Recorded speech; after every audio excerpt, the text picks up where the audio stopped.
ఎన్నో అరాజకాలు చేశారు. అయినా సరే ఎవరో భయం పడకుండా మరి వారు మాట్లాడుతున్నారంటే చాలా బ్రహ్మాండంగా మాట్లాడుతున్నారు.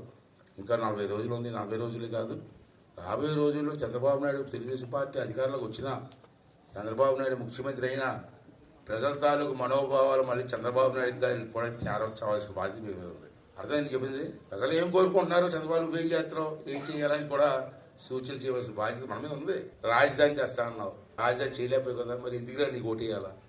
పోలవరం ప్రాజెక్ట్ నిర్మాణం చేస్తానన్నావు, చేయలేకపోయే సంవత్సరాల్లో, అలాంటప్పుడు నీకు ఎందుకురా ఓటు వేయాలి? నేను ఎన్ని ఫెయిల్యూర్. మొదటిది ఎంపీలు తెస్తాను, ప్రత్యేక హోదా అన్నావు, ఇచ్చావా? మరి ఎందుకు వేయాలరా నీకు ఓటు?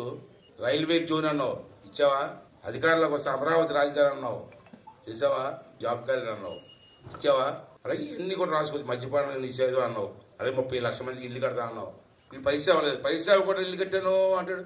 ఇవన్నీ కూడా ఉన్నాయమ్మా, ఇవన్నీ కూడా